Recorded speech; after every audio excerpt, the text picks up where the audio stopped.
Hey friend, welcome back to my channel. Today I'm going to be sharing 4 simple crockpot recipes with you. I love crockpot recipes just for the fact of being able to prep them beforehand, and it makes supper time so much easier when you have small children. This first one is called potato bake, and it was always a childhood favorite of mine. And the boys love helping me chop the potatoes and veggies, so it's always fun for them when I make this recipe. But you just cube your potatoes. I usually do about 4 medium-sized potatoes for our family, and then you can chop up any veggies that you want to add.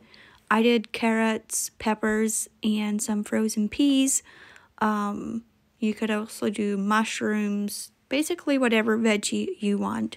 And then I add some cubed ham. I don't have a certain amount for the veggies and ham, just add however much you want.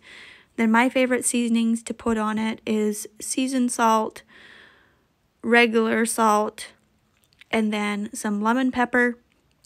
And then you're just going to top off everything with a can of cream of mushroom soup. I had this on, you can put it on low for 3 to 4 hours, I would say, maybe closer to 5, or on high for 2 to 3 hours.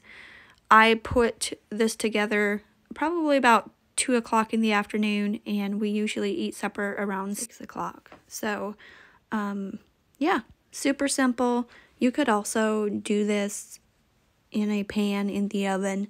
Then you would want to bake it at 350 degrees for about an hour. But yeah, if you put it in the crock pot, just stir it every once in a while, and then once the potatoes and veggies are all soft and cooked thoroughly, then I just added some shredded cheese on top. You can do whatever cheese you want, and it's ready to serve. Recipe number 2 is called cheesy beef and potato casserole. I just fried out 1 pound of hamburger with some taco seasoning, and then I cubed about 4 medium-sized potatoes, put those in there, and then the sauce I put over it is 1 can cream of chicken soup and 1 cup milk, and just stir that all together with the taco seasoning that I had added to the meat.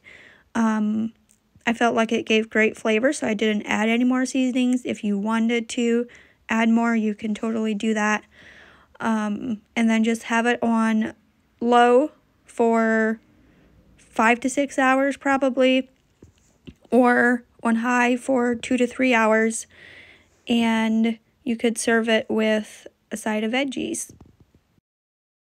Recipe number 3 is steak fajitas.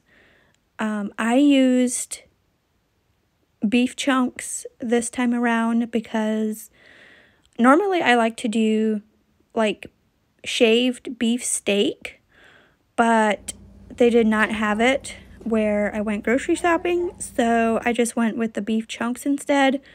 But yeah, shaved beef steak is definitely my preference. The chunks do work as well, it just takes a lot longer.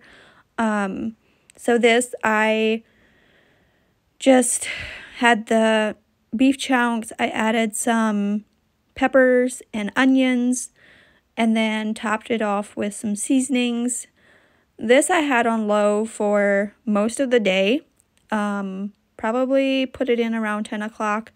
If you can't put it in or can't put it in the mornings, then you could also put it on high for 4 to 5 hours probably. You could also fry it up in a pan on your stovetop if you don't have time to put it in the crock pot.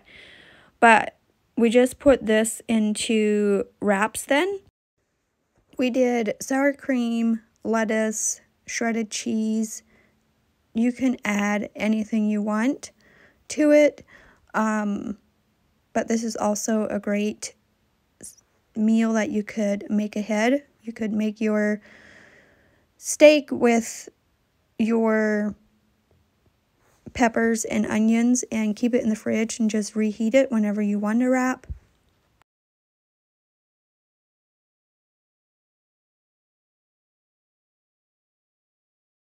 Recipe number 4 is either a roast or sirloin with potatoes, carrots, and onions. This is one of our all-time favorites. I don't make it every week, but probably every other week. So I just put this 4-pound pork sirloin into my crock pot. I put salt, pepper, and seasoned salt on one side, then flip it over, put it on the other side, and just pour water over it until it's not quite covered. I had put this in around 9 o'clock in the morning because it was 4 pounds. It took a little bit longer. I just had it on low all day. But if your roast or sirloin isn't quite as big, you could wait till closer to lunchtime to put it in. And then, yeah, I just put some water over it, added some onions to it, and had it on low. And then about 2 hours before we wanted to eat, I added some carrots and cubed potatoes. And we like to just take the potatoes and mash them like you would for a baked potato, and add sour cream, butter, salt and pepper, cheese, bacon, and then leftover sirloin makes amazing sandwiches.